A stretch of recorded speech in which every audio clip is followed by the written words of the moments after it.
Okay, so welcome to the Home Trails podcast hosted by me, Ultra Running Sam. Now, if you're new to the podcast, then I'll explain what we do. We're a UK based trail and ultra running podcast that deals with trail running, ultra running around the world, focused mainly on the UK scene. So you will find us out and about at races. So we have a podcast in residence series. So in January, we were at the Spine race. In May, we were at the Lap in the Lake District.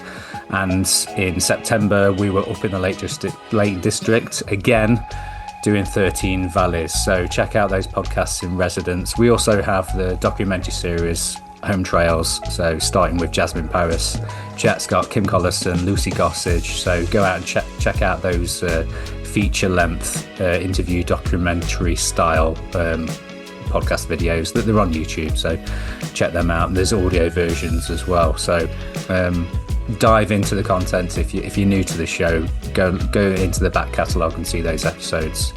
Hope you enjoy the show. So we'll move on swiftly to our next guest.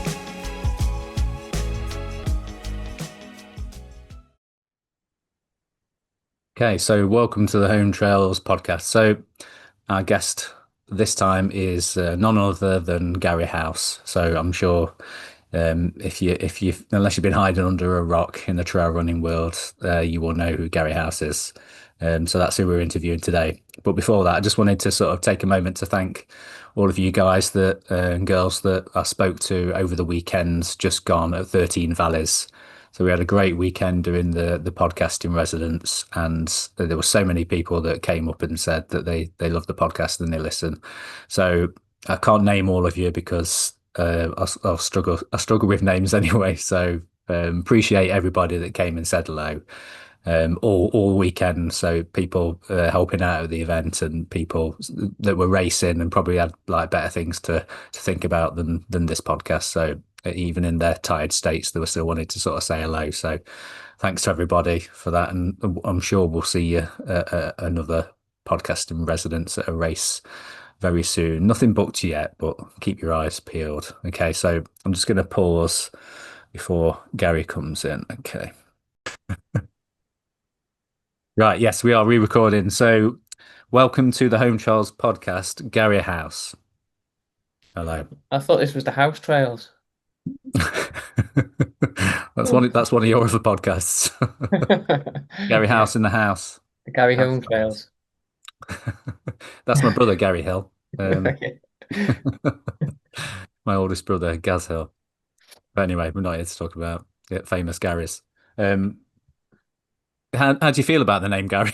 Weirdly, because my brother's got a real thing about being called Gary. He doesn't like it.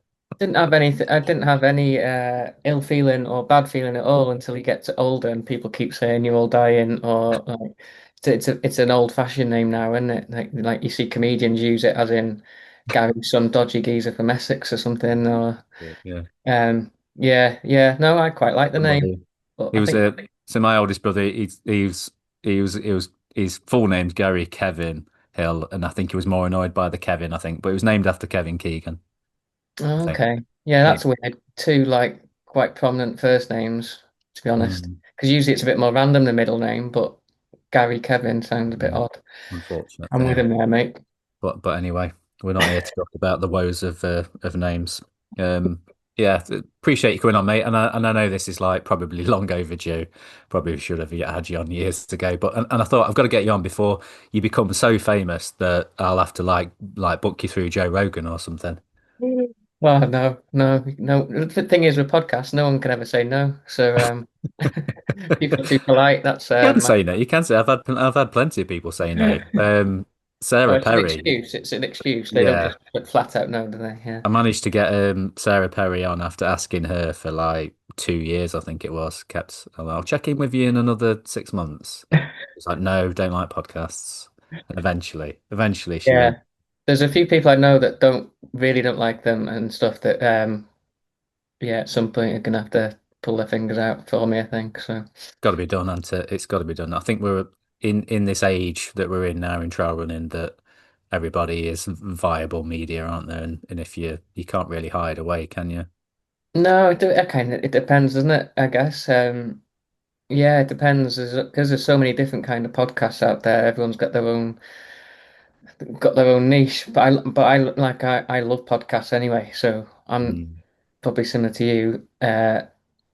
Yeah, I've went through the whole when they first come about, listening to constantly listen to podcasts. Then I seemed Mm. to didn't listen to one for years and years, and then it kind of boomed again, and I was just into them, whether it's comedy, football, Mm. running. Less running these days, but yeah, you get the idea. It's I'll always have something on. I fall asleep to a podcast. Yeah. Yeah. Hopefully it wasn't this one. Yours. No, I wasn't setting you up there. Yeah, I do always fall Is it asleep. Tea and Trails? It must have been Tea and Trails. I don't Yeah. I don't listen to running podcasts, which makes me sound a bit rude, but I don't even listen to my own, mate. So it's uh I- it's like an electrician going home and listening to an electrician podcast. Like, Well, I know it's your boy Scott Jurek.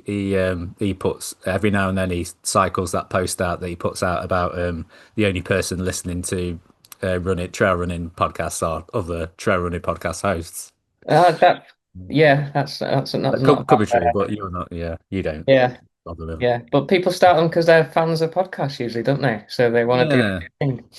I think for me, when I started mine, it was in lockdown, like like everybody else started a podcast in lockdown, 2021, and I think the podcast that I started listening to was um, Bad Boy Running podcast, and I listened to their one of their podcasts, and I thought these two sound like a couple of idiots. And if they can do a podcast, then I can do a podcast. And Yeah. I've told them both this that they were my inspiration for starting a podcast. So I thought, if anyone can do a podcast, can't they really? But you've tried before, haven't you? You did have a podcast before the new one that you've got that's wildly successful. Yeah, yeah. Like you said, it was originally I mean, yeah, I think I've done two actually. I can't remember. But yeah, but tried it, brought it back, tried it, brought it back, and it was literally just born out of having conversations with people I found a bit more interesting, or even if I'm honest, trying to leverage it a bit just to be a bit more long form with my coaching kind of stuff. So it Yeah. wasn't like a sales pitch, but it was like again in like in social media world, I got quite good at grabbing attention and all that kind of stuff, but like you still need to I enjoy the longer form stuff, just a Yeah. conversation. But what I Mhm. did find is, which is probably different for you, like I'm on Zoom, I ended up being on Zoom quite a lot. Like you say, like didn't know what Zoom was until everyone got locked down. And then on the back of that, my business completely changed. So I ended up on Zoom a lot. So Mhm. doing a podcast on Zoom and on top of that just became more of a chore Yeah. along with everything else, to be honest. So I just parked it and it was always something I wanted to go back to, Mm. but just in a way that I have to zero responsibility outside of talking. Which is why I went through the stage of saying I'll happily be everyone's guest. I'll be someone's guest once a week. But like you know what it's like, trying to get it done and put it out and all that kind of Yeah. thing. And it's not as easy as some people make it look. And yeah, it's just got too much. So it had to be the right time to bring it back, Yeah. which it was for me and Ben and Uncensored, yeah. Yeah, yeah, that's great. So you wouldn't have listened to my podcast, especially with you not listening to running podcasts. But my first question that I always hand out for a new guest is the superhero question. So if all of us are superheroes in ultra running, all superheroes have an origin story, a backstory. So Gary, what is your? This is my only fixed question. What's your superhero origin story? How did you go from obscurity, Gary, to everybody knowing who you are, Gary, and your career in running and all of the media side of things as well. Go back as far as you like. Yeah, I don't know. I mean, people that have heard my story or on other podcasts, maybe it gets a bit boring, but there'll still probably be people that don't because obviously I was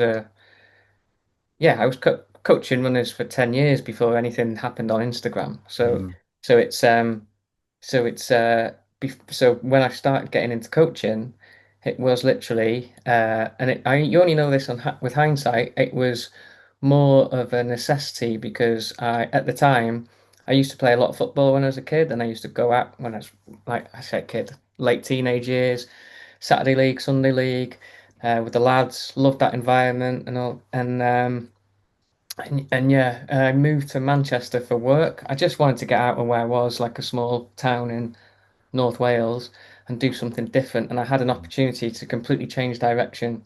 So I didn't tell any of the lads what I was doing, but I just went to go and work as a hairdresser in Manchester, and it was, it was, yeah, it's so far detached from what I do now in some Mm. ways, but also gave me lots of good skills for now, really, in coaching. So I was starting to train up with Tony and Guy, and then Nick and Clark. So it was at the time big, successful Mm. kind of people, and it was moving quite fast. But because I'd moved to Manchester, didn't know anyone, didn't have any money. Used to like to keep fit, what I thought was keeping fit, just playing football.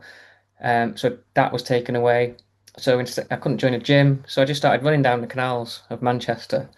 And a bit of it was, again, in hindsight, I moved into a professional house with six other people. There was five nationalities in the six. There was me, a Manc lad, and then four different other nationalities at least.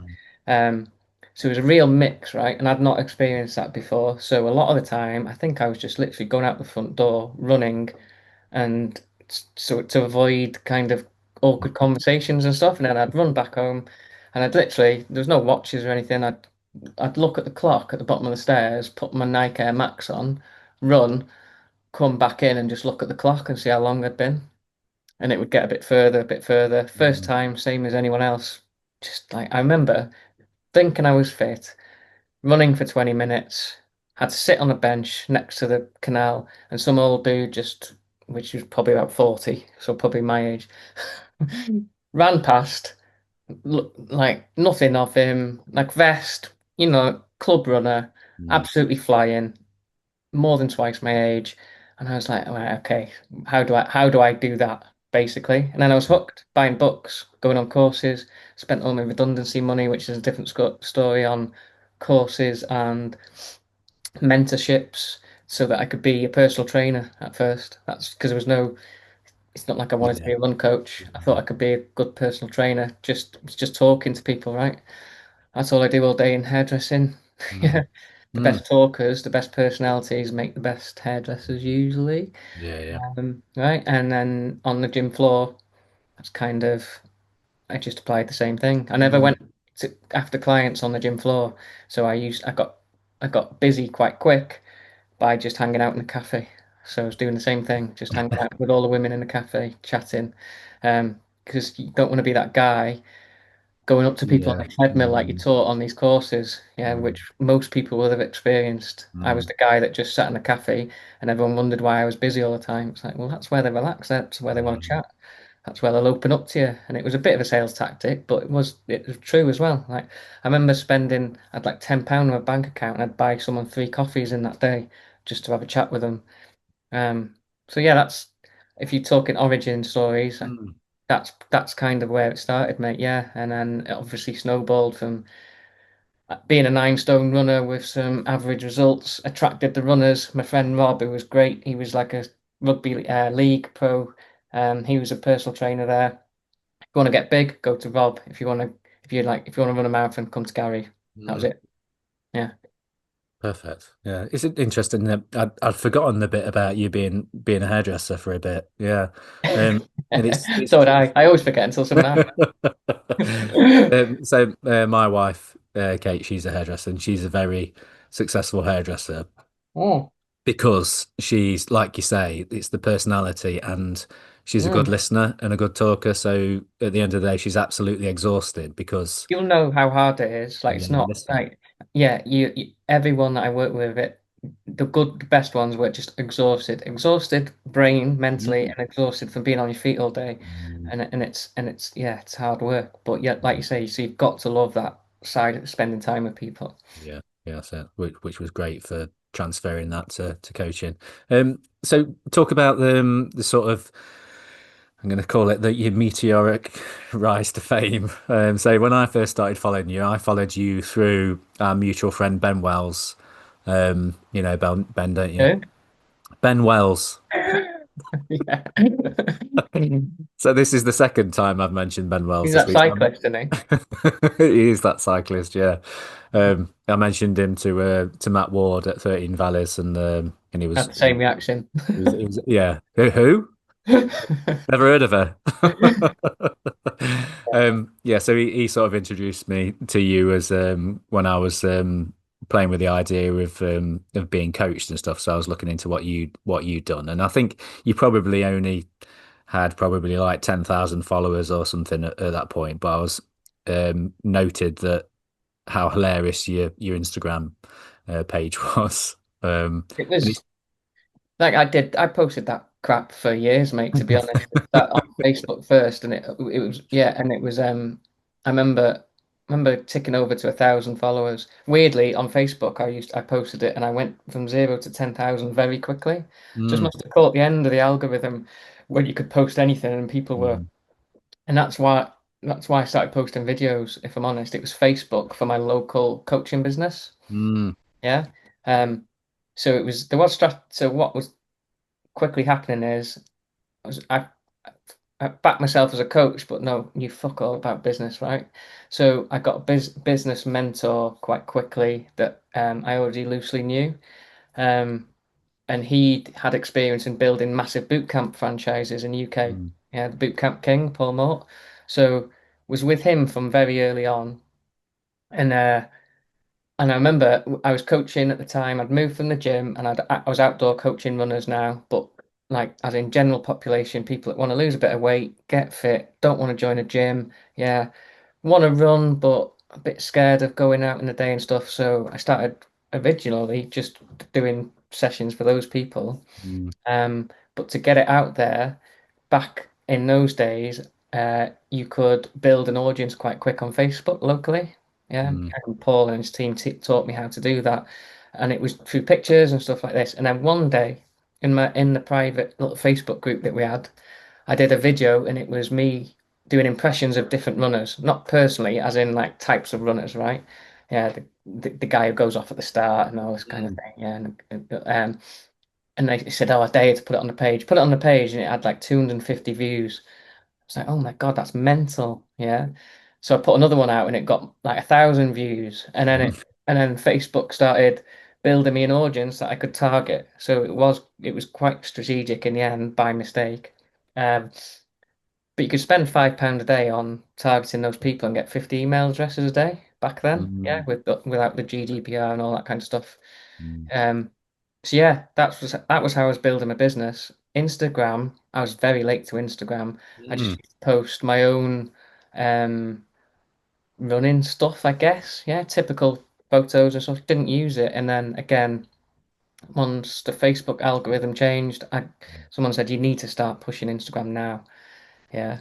Uh, so that's what we did. But mm, it took me good couple of years of doing what I was doing to get to mm, like 5,000, say, and I thought this is brilliant. I had a good successful local business with 1,000 followers. mm, Yeah. But what used to not annoy me, but I would already start seeing Instagram being, and it's probably still the same, and people might think that about me now, but you'd see people, I thought I could do a better job than other people, yeah, that have got lots of followers and big mm, followings. So it was almost like a game. It was like, well, there's no point pissing and moaning about it. Like they've obviously got there somehow. Uh, mm, let's just let's just beat them at their own game. So mm, again, I quite like the game of it. I quite like the game of learning about the algorithm, learning about what worked, what didn't work. And like you say, I didn't even have 10,000 followers. Um, which obviously at 10,000 followers is it's a mental amount of people. That's the same mm, amount of people go and watch Wrexham every weekend. mm, Yeah, play football. So people undervalue 1,000 followers and this kind of thing. I think sometimes you've got to really imagine what 10,000 people look like. mm, Yeah. So I hadn't reached that point, and then it was only must be three. It'd be 3 years in December. I had 8 or 9,000, and like Ben will tell you, I used to have this dog Fergie. Yeah, loved this dog, and she got sick very quick. Took her to the vets on a Friday. Well, I posted a video, sorry, with this new way of doing things, and posted the video, but had to take Fergie to the vet on the Friday. Essentially got told, take her home for the weekend, bring her back Mm. Monday. So I kind of knew what was happening. Mm. So I didn't turn the phone on until actually after on the Monday. So I've been to the vets and we had to put Fergie down and I rang the missus. But as I turned the phone on, I couldn't get onto my calls because of these notifications were going. So that video it'd gone from 8,000 followers to 22,000 followers over the weekend. So it just gone viral, 2 million. What was that? What was that video then that went It was viral? it was the if you want to get better at hills one. Yeah. When it's do you know what the interesting thing about that is? I've been doing 3 or 4 months of changing how I did the style of videos, but remaking videos that I'd done from 3 or 4 years ago. Mm. So I knew the message was good, but it was Mm. like, and this is 3 years ago. So like, so I got decent camera, Sony camera. But I still use the same camera now, right? Sony ZV something. Um, a mic, and just went up on hill, reshot it, but with a different structure and put it out and didn't think much of it. But I'd done a couple of those, and this one just hit, and that's what it was. So it was if you, it was, but I'd learnt about it, hammered it for 6 months, and then one of them caught fire, and then once you kind of do that for a couple more, it's almost like it's snowballing to a certain degree. Mm. Um, so that was how that kind of happened. So it was, yeah, I'd put out videos for 5, 6, 7 years, one hit, and it went massive. Mm. Yeah, Uh, just I remember seeing you posting videos about and explaining how the algorithm worked and stuff about keeping people's attention and everything. I thought that was really clever.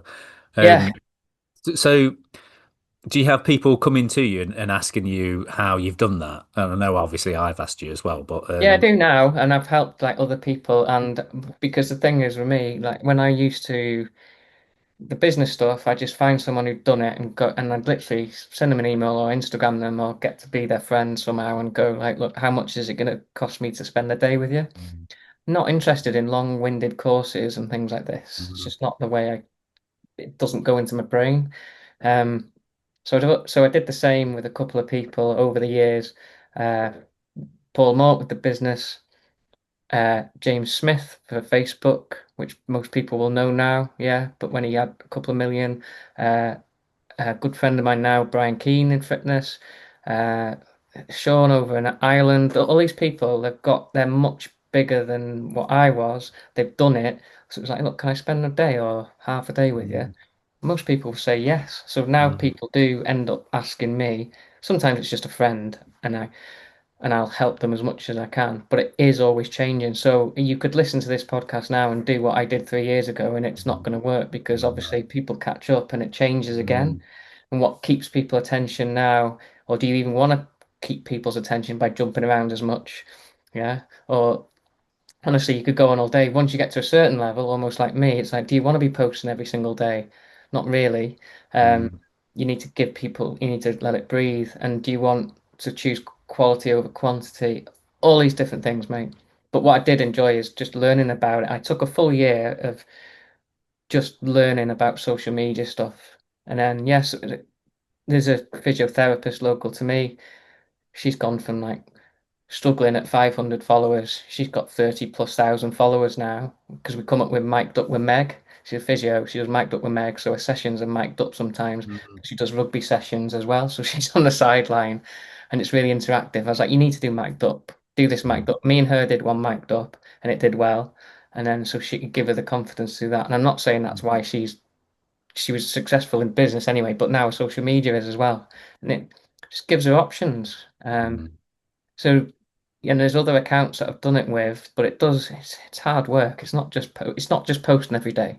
People Mm. say just post every day and that's it. It's like that's not how it works at all. Yeah. Mm.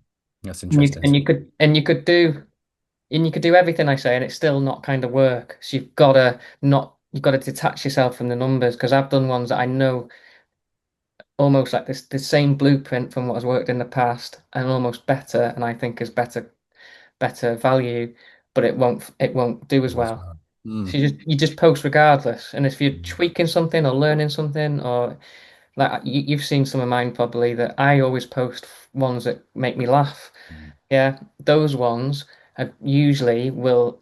I'll quite often lose followers on those ones, overall, but I will gain a loads of engagement and like from the real people that are fans essentially. Mm. Yeah, so it's not your follower people get lost in follow count. Doesn't matter. Yeah, because you could set up a new account tomorrow, bit because of TikTok. It's TikTokification basically. You could set up a new account tomorrow, put one video out, and it do 2 million in views. So Mm. it's not. It's just I think in the next couple of years, what you'll also notice is follower count is less important. Mm. The actual videos, the reels or the content that you're putting out is more important because again, TikTok's a good example. I go to TikTok for my own entertainment. Um, so it's like golf, football, music is on there. That's my feed. I don't want it diluted with or messed up Mm. with running because Instagram is just obviously Mm. just running, right? Mm. So, but it's interesting. I'll see a video of someone on TikTok that I like, yeah, and then you might see another one pop up because the algorithm knows that. As soon as you follow them, then they disappear. I don't see their stuff again because it's almost gone to a different tab. It's gone to your Mm. like following tab. Okay. It's not on the discovery thing anymore, Mm. right? So, but if I don't follow them, I see their stuff all the time. So I just don't follow Mm. people on there. Yeah. And it's kind of moving that way on Instagram. There's people that I see on Instagram. Like I say, it's not there for entertainment really for myself, but other people will probably see this. The same kind of people might crop up Mm. on their Instagram and they don't That's follow. true. I've noticed that as well. Yeah. Yeah. So Mm. but it's Not following them. whether you like them or hate them, Mm.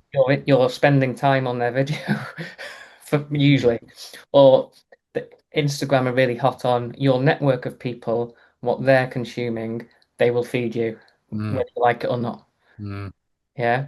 And unfortunately, with Instagram, so many people watch stuff that they hate. Yeah. It's and if your network of people are all doing the same thing, you all end You up get it as watching the same well. shit that you don't want to watch, which is why I've got so big. Amazing. So the success that you've had on social media, then what sort of opportunities has that brought in for you? Because obviously, there's perks to that, isn't there? So what are the fun things that you've been able to do because of that social following? Number one, it made me not less stressed because my business was good when it was outdoors, but like you touched on before, when the outdoor training got knocked on the head because of lockdowns all that Mm. many moons ago, like I'm a running coach that woke up one day with when no one is allowed to run, yeah, and all I've known for years is being a full-time running coach outdoors, so I had to pivot slightly. So it was, like I say, just Zoom calls 3 times a week and giving them some bits and bobs. And actually, during lockdown, my business grew weirdly. Yeah, I think it's just the amount of time that I put in with people already. Mm. Um, so yeah, the bottom line is I don't do anything that will affect my coaching business because I'm just so scared of ruining that because my social media could go down the pan in 2 years, a year, Yeah. 2 months. If I've not protected my coaching business, yeah, Mm. then I am screwed. So Mm. yeah, it's always a funnel from coaching, but I don't have to push it as hard. Yeah. And because of the results with the people we get, it's just organically sustainable, not too much, not too little. So that's number one. Obviously, some of the great opportunities I've had, you do have to limit them because again, only in the last 18 months I've realized that so many people go out and ask for these things like brand deals and stuff like this, and I've been people try and manage me and stuff like this, and they want to like they want to outbound all these opportunities. It's like, I've Mm. never asked anyone for anything. Yeah, so I quite like it that way. So any of the brands that I've worked with, they'll They usually come to come to you. me, Mm. or it's born out of just an actual physical relationship, talking or meeting them at an event and stuff like this. And then obviously they find out I'm massive on Instagram, and it kind of goes from there. So yeah, UTMB the last 2 years. First year went out with ASICS, which was presenting for ASICS, and this year was Sports Shoes and Hoka. They're obviously two of the biggest trips I've done. Mm. Um, but yeah, there's loads and do you know what? I'm always thankful whether like someone sent me a couple of coffee pouches the other week, yeah, and I was very grateful for that. and in a couple of weeks, I'm doing a massive job for Halfords. Yeah, which is so far apart. Mm, But I do have to be slightly choosy, which I know everyone says. But at first, when you get the first odd pair of socks sent to you, you get excited. But then there's a separate bit in my inbox at the minute that gets filtered out. And it's just people trying to offer you stuff, and it's like you can't just constantly post stuff in your stories and things. mm, Like between 8 and 10,000 people watch my stories every bloody day mm, because I've worked hard at it. So you can't. I'm not posting shit in there. Yeah, and I've lost a few relationships because people want to send me stuff and they want me to just almost like review it, yeah. but Mm, almost like what it's like. It's like just put these in there. It's like, well, I only do that once they're knackered or mm. something. I'm the worst reviewer ever. I'm the worst. Yeah. So it's yeah, there's lots of good things. I like going to events because being a coach and an online coach, this is my office. I started Mm, coaching to stay away from working in an office, and then 10 years later, all I do is work in a bloody office. So Instagram affords me the the luxury or the opportunity to go out and whether it's events or shoot days. I love the process of coming up with a video and shooting a video, and if it's for someone else, even better. mm, Yeah, because like I've been doing my own crap for long enough. So when brands want me to do something, I'll go hopefully above and beyond to try and do a good job for them. Yeah, and I'm usually underpriced and I'm usually overdoing it, but because I enjoy it so much, honestly, it's like it's not a chore for me at all. If I could just do a video every day, happy days. And how do you sort of touched on this already, but how do you sort of find the balance then with being a coach? And like you say, you don't know what's going to happen with social media and stuff. It Mm. could all literally be shut down like tomorrow. So how do you sort of how do you sort of balance keeping that going because you want to keep it going, the opportunities you get, and then sort of does it encroach on the time that traditionally you would have spent doing coaching, and does your coaching suffer because of it? Rarely, the coaching rarely suffers. The other stuff suffers more. Like early on, I touched on like Paul Moore, like he's a controversial figure, really, right? But like he was on our podcast. He splits opinion, but what he really taught me early on was just to have barriers with my time and stuff. So when when the first kid winter was coming along, I had to really be. It's a good motivator for your time, that, right? Because I wanted to spend time with my daughter at the time. Then I've got two kids, so and a wife as well. So it's like the time I've got is the time I've got, right? Mm, And the business I've got, the coaching business, that takes up a lot of time. It's not based on how many people I coach. It's just like typically I can cope with 4 hours a day on a laptop doing plans, coaching people. Yeah. mm, So I do that usually like Monday to Thursday. Friday, I'm usually not doing it as much, but then there's usually a catching up on the weekend. So it's not like I'm working hard in a bloody factory for 48 hours, is it?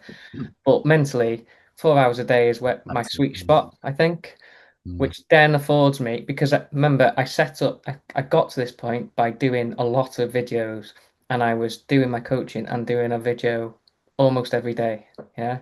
Got quicker at it and more and better at it, but I'm also more lazy with it now as well because I don't have to, like, nobody needs the amount of followers I've got doing what I do.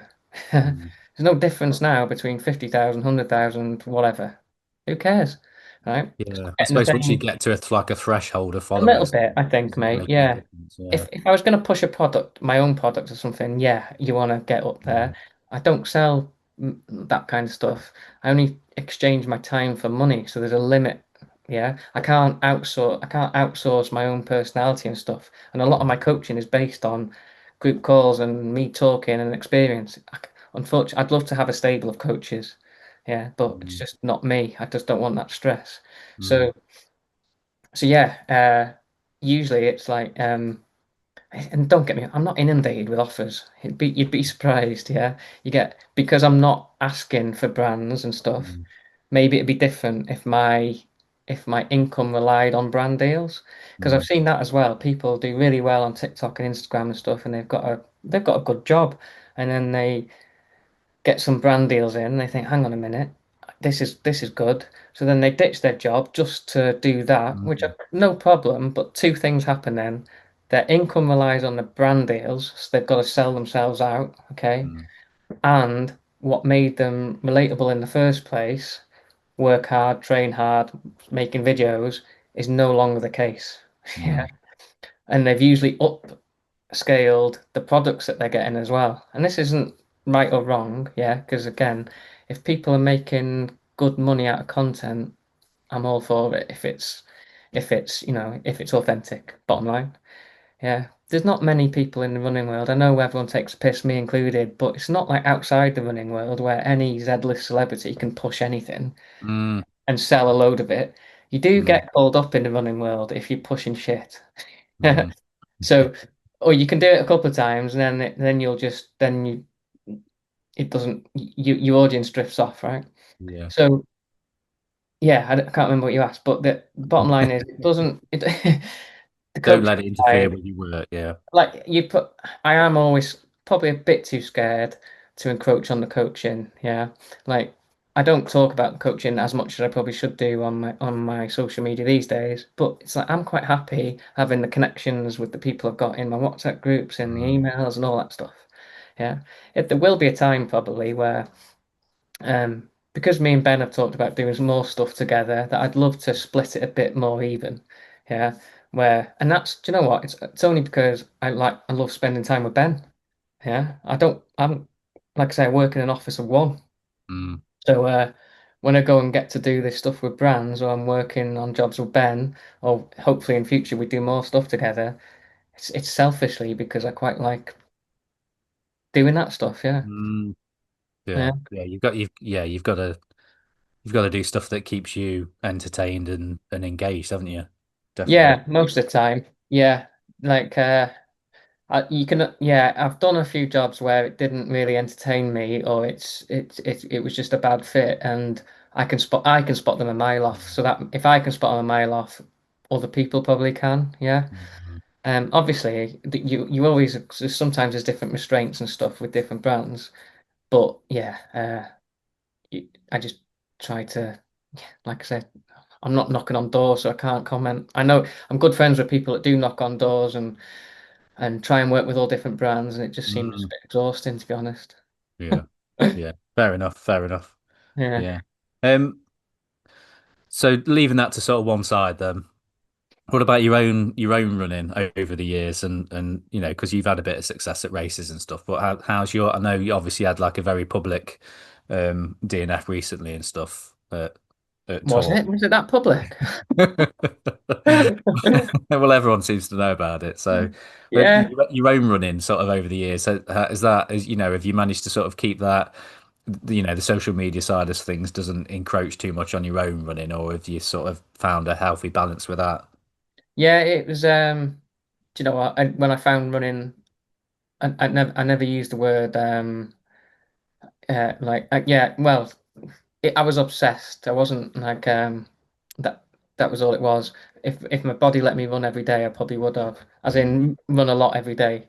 I mm, spent many years running every day, rightly or wrongly, but yeah, in the me right too. way. And it's and I yeah, I would never at a national level, a GB level, anything like that. But yeah, I did okay early on when ultra running was a bit newer and there was less competition basically. Yeah. Um, so my running, I think performance wise, I was getting to a point where I was not maximizing potential, but I was doing all I could, put it that way. Yeah, and that's whether you finish it doing all I can, and whether I'm finishing mid pack or near the front of a race, I was quite happy with that. For quite a few years, I was coached by Martin Cox, which was great at the time, and I was learning lots there as well, and it was He's a pushing character. me. What was that? He's a character. Character, yeah. I haven't spoke for a long time, but I still value everything that he taught me in the coaching sense, and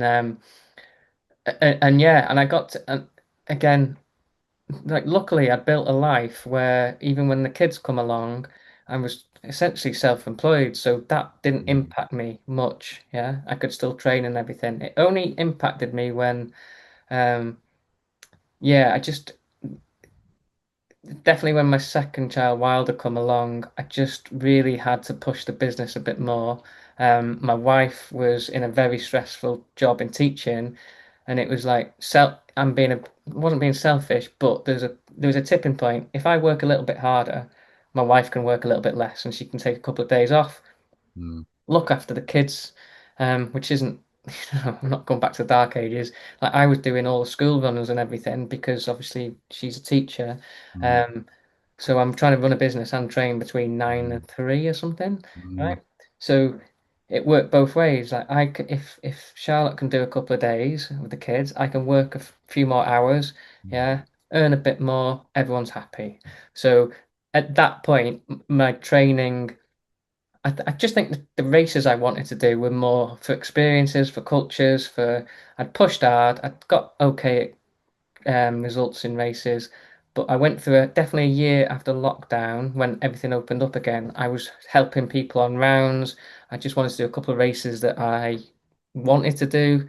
mm, tr- like when I was with Martin, I didn't take a day off. I didn't miss a session. I didn't mix them around. And then for about 6 months to a year, I started doing all that stuff. Yeah.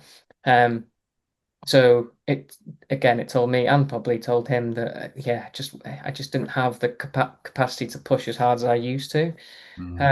I never had big injuries or anything. And then fast forward a bit, obviously, whether you know or not, I woke up a week after my Yeah, 40th birthday, you're disc back. herniation, and it cut through the nerve, and I was paralyzed from the waist down on one side.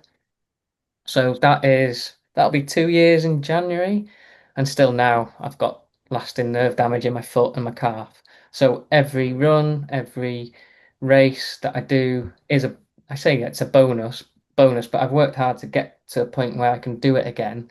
But Mm, now my training is completely different. I'm just learning a new body. I can't push like I used to yet. I'm kind of getting there sometimes, but mm. I'm having to learn when to back off. I'm doing more on the bike. Um, so I just have to train differently. I mean, everyone does in their 40s, right, to a certain degree. Yeah, Um, yeah, but I've I'm had the same. still, what I miss about, I don't miss the races. Like I did Trans Gran Canaria in February because it was a trip with James Elson, a friend, and he's part of the World Trail Majors, his group Mm, of races and stuff. So we both went out there to experience it and give feedback and stuff, but more of a jolly more than anything. Had no idea if I'd get round. Just about managed to get round, but my leg was done. It was it was probably 10 hours off what I would be able to do if my leg was fully fit. So it was amazing, but it was also eye-opening. Then I went to Top Dret, and funny enough, my leg felt better than it has done. It's got stronger, and then yeah, I got took down by well, we all got took down with a virus, so I didn't get to find out. I did 6 hours out there, and pretty much everyone that was within spitting distance of our house had a virus either in the race or after the race. got it. So running wise, yeah, I'm big on I love the training, yeah. I Mm, loved that feeling. And it's not just about being obsessive about being fatigued and stuff like some people seem to be. I used to love the progression and I love to see the progression in races. That's kind of what I miss because I can't really get that on a bike. I guess mm, it's kind of time, but um yeah, so that's pretty much where I'm at. I'm learning again. So like next year, I don't know what I'm gonna do, and usually mm, it's all sorted. So yeah, just see where we go, I think, mate. mm. It's good that within 2 years, you're turning it around from because I remember sending you messages when you'd hurt your back and stuff, and Mm. it seemed really serious, didn't it, for a long time? It was yeah, and it was just not just a chain of events. So I was injured through that summer, but I got told it was like SI joint inflammation, which isn't a disc Mm, herniation, just inflammation in the hip, basically. Trying to rehab that, but I'd been to Pika Pika, big race in Andorra, and I just didn't have power. My leg didn't have pain, but I didn't have power. Had a bit of a shocker there, and just couldn't get my head round. Then a week after, then I was in pain, quite a lot of pain in my lower back. I was like, why has that happened? Like, did most of Pika Pika, drove home with my friend Drew for God knows how long, 15 hours, no pain, but my leg didn't work. And then a week later, I was in a lot of pain. So anyway, um, this went on for a couple of months, and I hadn't ran for 6 weeks, and then I just woke up with it. So that what was the pain or numbness? It was just a disc herniation. Mm, If I'd had the foresight to just go pay the money for an MRI, then it would have been nipped in the bud, but it may have just happened further down the line. yeah. The surgeon and all the experts that have seen some great people just say the biggest driver is it is hereditary. Yeah. Um, and though in the mix, I was adopted, found out I was adopted late in life, but got no family history. So the first question they ask Mm, is there mm, any history of this in your family? I'm like, got no idea, sorry. So, yeah.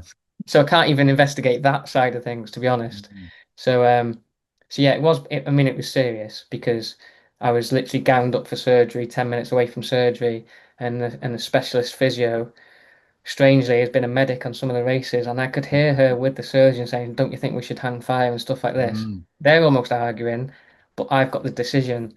So I went home and came back a couple of weeks later, and it just got kicked down the line to the point where I didn't have the surgery. mm, And I just got not lucky, but again through some contacts, I found it was a back specialist physio that I originally went to, and he said you need to be in A&E, and I was there in 15 minutes basically, and then gowned up 45 minutes later. Yeah. wow. Um, but Wow. like you say, like it's like an unseen thing. So like the surgeon says, if you weren't a runner or didn't want to run to a decent level again, you wouldn't really notice that it's You an different. issue Mm, now. Yeah. So that's why I'm cycling a bit more. yeah. Yeah, Yeah. nothing wrong with that. Yeah, I know what you mean about the whole hereditary thing. So I had a obviously not as bad as yours, but a few years ago I had this a bulging disc. Yeah. It wasn't herniated, but it was giving me like sciatica like crazy, and I couldn't Mm, run for any more than a couple of miles without just shooting pains. And and I then they got me in for because I whinged and whinged, and they got me in for an MRI and sent me to physios and stuff, and they didn't really do enough. And then I had a mate that says, right, go and see my guy, and he's is an ex like kickboxing champion, but he's also like a physio, is a masseuse, is he can do everything. He'll sort you out. And I went to him, took the printout from the MRI and gave it to him, and he was like, "Have you had any success with like physio and stuff?" I was like, "No." He's like, "Right, I'll sort it." And he says, "I might not be able to do it straight away, thank you. but give me a go." And he yeah, literally, like I went to him a couple of times, and this I think it was the second or third time went to him, and he was like, "Oh, did you feel that?" And I was like, "Didn't feel anything." He's like, "He's just popped back in. It's just gone in," and literally, like overnight, pain went. So I think I was, but the whole hereditary thing is all Mm, of the printout and all the details over like the anomalies that with those discs where I read them out to my mum, and my mum was like, "Oh, that's exactly the same thing that I've got. They in those same discs, exactly the same thing. That weird anomaly with something like a mhm. like a bone spur or something." And I spoke to my oldest sister, and she's got the exact same thing as well. So we're all doomed basically with backs. Yeah. Right. And I mean, like, it could be worse, right? Like, Yeah, again, exactly. it Yeah. was like a double-edged sword, I guess, having the following I had at the time and having that injury.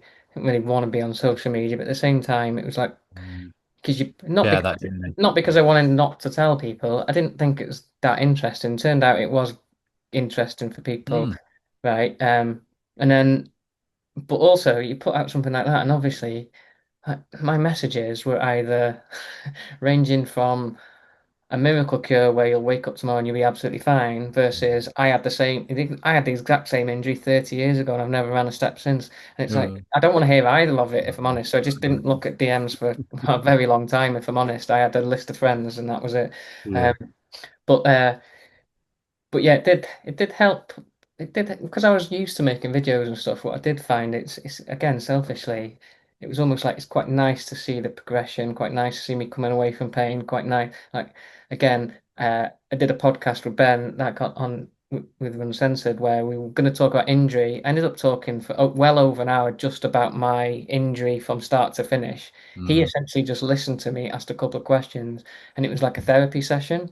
Mm. I wouldn't have had that chance to do that Mm. other than me and Ben being together and doing Yeah. that, which might sound a bit like deep or whatever, but like I'm count myself lucky that I had a network of people that I could do that with. Yeah, Yeah. because Mm. again, even my own mates, they're like, I'm from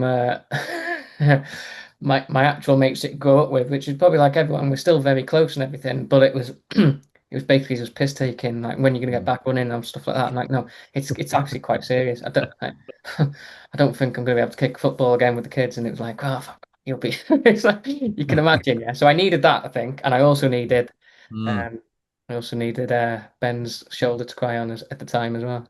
Yeah, the side benefits of having a podcast. Yeah, sometimes they can turn into therapy sessions. Yeah. Oh, who was I interviewing? Luke Grenfell Shaw. I was Yeah, interviewing him, and he was talking about all the stuff that happened in his life. And then I sort of gave my life experience, and it turned into like a double therapy session for both of us.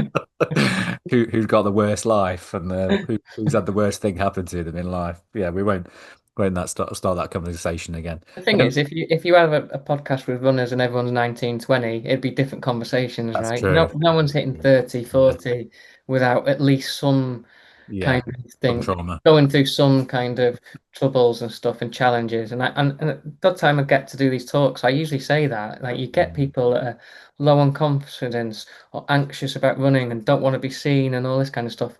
They might be like really high up in their work or they've had an mm, amazing career and stuff. mm, It's like you really need to apply that and think about and again, I don't go personal, but I'll say like think of some of the challenges you've had in the last 20 years, because no one there is 20, right?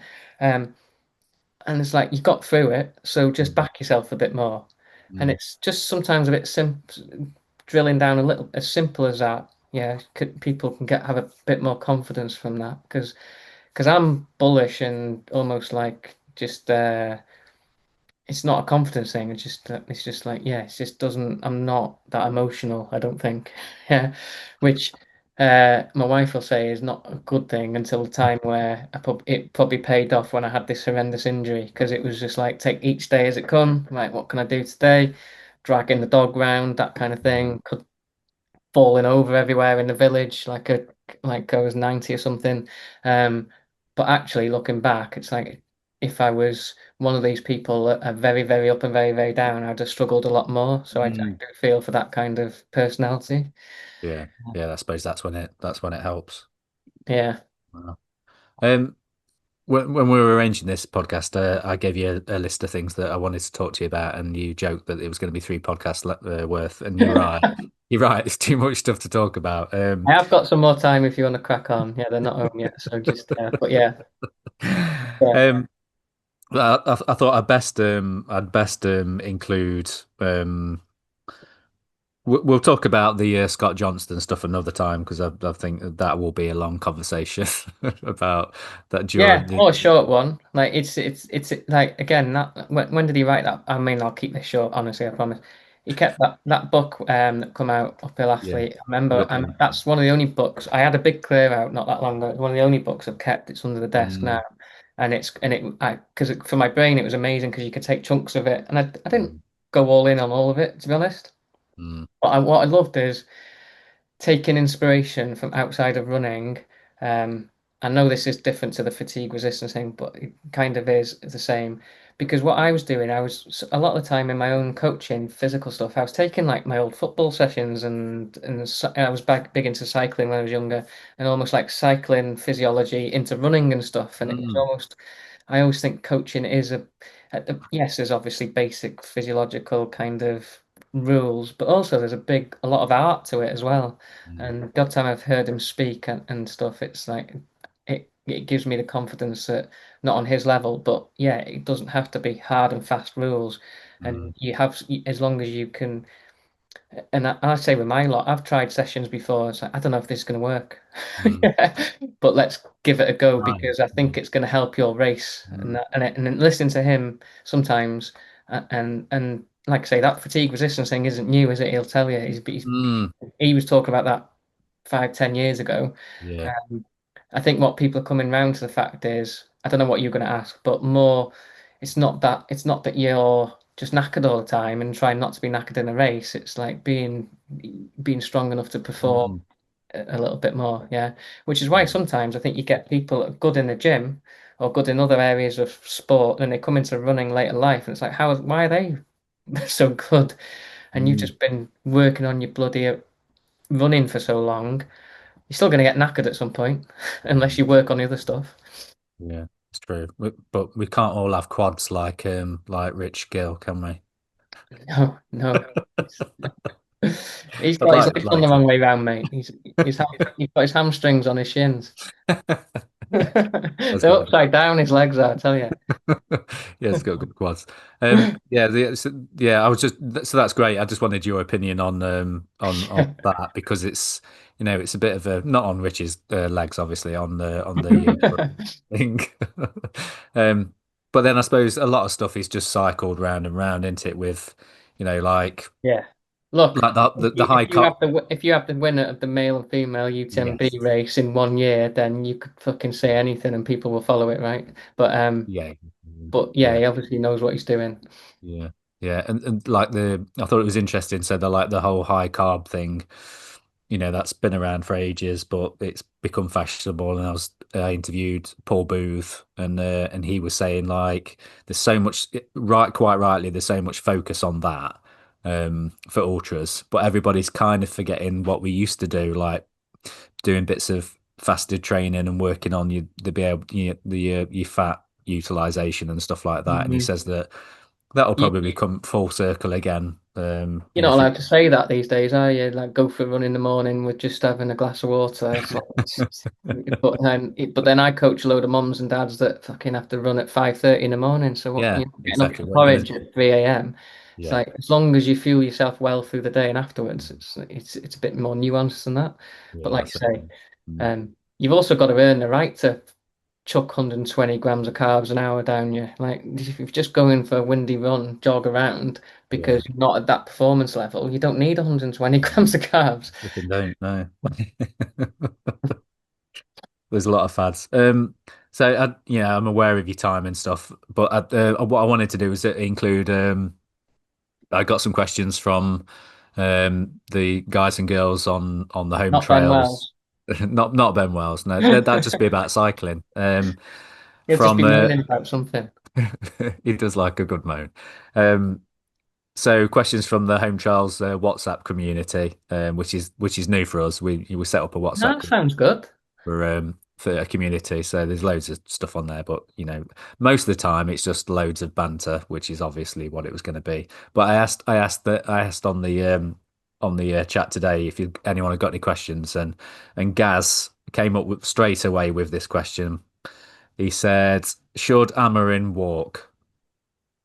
Walk. Well, he should walk off his bench at least for 5 seconds. Jesus.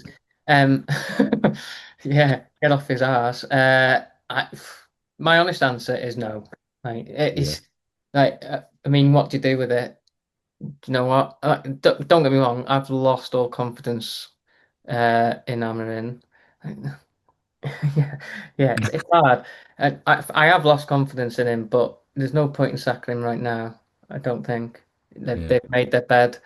It's I'm tired of talking about Manchester United with friends and stuff, but I I was, I will was, talk about it all day. But it's like he's obviously not going to walk because of the massive contracts. That's why nobody ever bloody walks. yeah, You've got to be 15, pushed. 15 million or something to pay out. Yeah, which is Yeah, nothing, right? Once you've sacked all the tea ladies and everything, that's but true. uh, Yeah, it's 15 million is not much. I don't know. It's like if they sack him, you're admitting that you've hired it's a wrong hire, right? Um, Mm, I think he doesn't. I mean, this probably won't happen. I just think he needs to compromise in the way he's playing. I know it's not a football podcast. I'm not the biggest expert in the world, but like speaking of Gary's, like he can't play Mason Mount at left back. It's just what is I don't in no world does that make any sense. Yeah, substituting your centre backs constantly with 20 minutes to go doesn't make any sense either. Yeah, not just when they're behind, they've been doing it when they're 1-0 up, 2-0 up. It's like anyway, yeah. his follow-up question was Change speaking my of mind, yes, fuck him off. his follow-up question was where would Southgate be a better replacement for him? No, no. But I come from a long line of Forest fans, and they're not doing much better. With I think it's 100 years since a manager has lost every game since the Mad start of the situation season. there, isn't it? Like, it's just I like seeing Forest in the Premier League. I like seeing them do well. Um, that owner just seems a bit of a crackpot, doesn't he? To be honest, Bit it's slightly crazy. a wrong way. He's a bit crazy. Bit crazy. Um, right. Okay. Final question then. This is from the group as well. Not the only What's questions we got. No, we got I'm no. in, and No, there is quite a few on there, but they're all quite technical stuff to do with coaching and stuff. But I just thought we'd end on yeah. what's your biggest influencer ick? Oh, uh, What makes you cringe when you look at Instagram and being somebody I don't who know. Do you puts know a what? lot Because of stuff out? I quite find it all funny sometimes, like these days. Uh,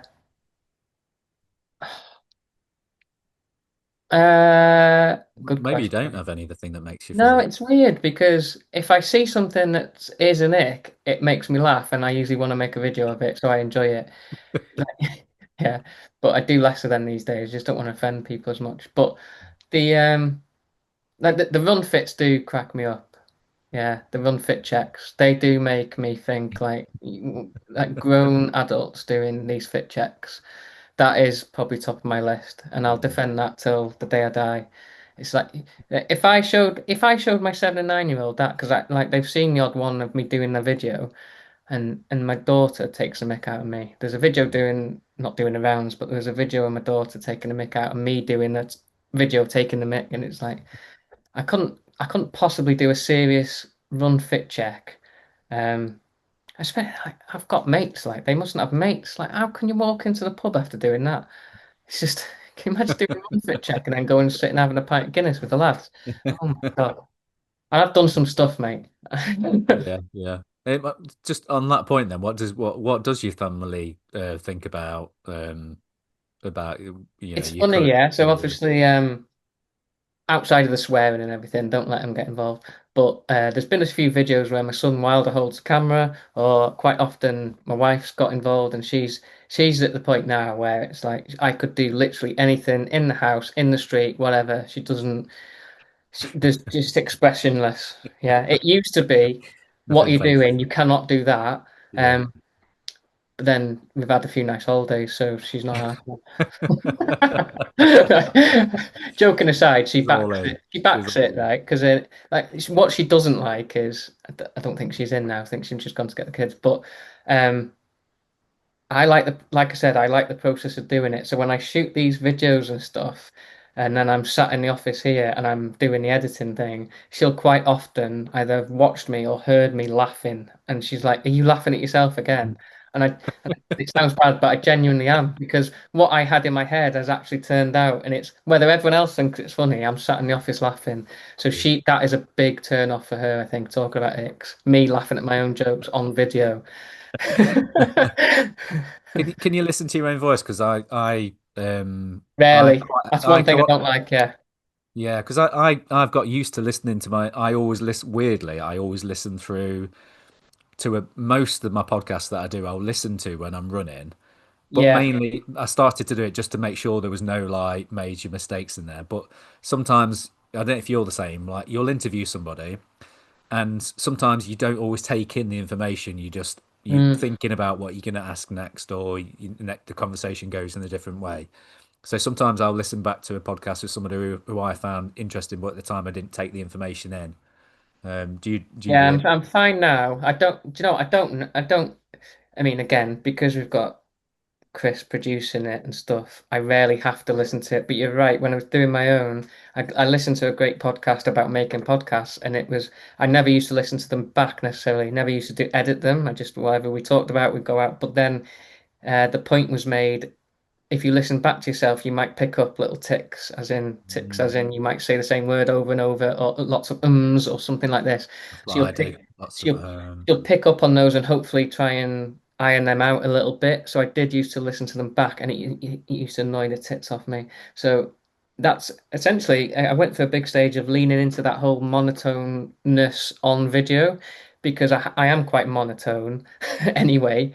Yeah. So when I do it in videos and I lean into it even more, it's like, well, that's my thing to a certain degree. In Mm. real life, I don't speak like most of the times I'm speaking like in these videos. Yeah. Oh, yeah, that's a good point. I have noticed that. So I Yeah. just so I do lean into it more on those videos. So then when I listen back to it, it's almost like because those the short form content that I put out is almost like a someone else that again helps me with this stuff described it best.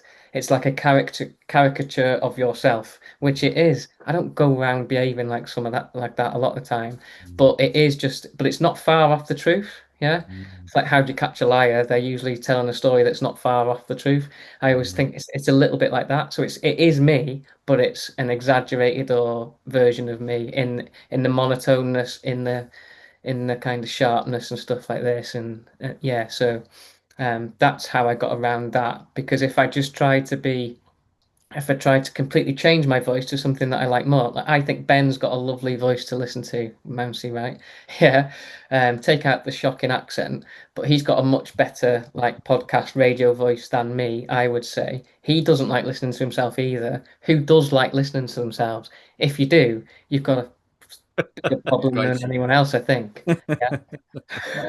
I Yeah. think I can tolerate listening to myself for Yeah, a it's certain who cares? degree. Like, do you know Yeah. what? As long as there's more than five people listening to your podcast, it can't be that bad a voice, right? Yeah. So th again, like when I first started doing videos and stuff, that was the main thing.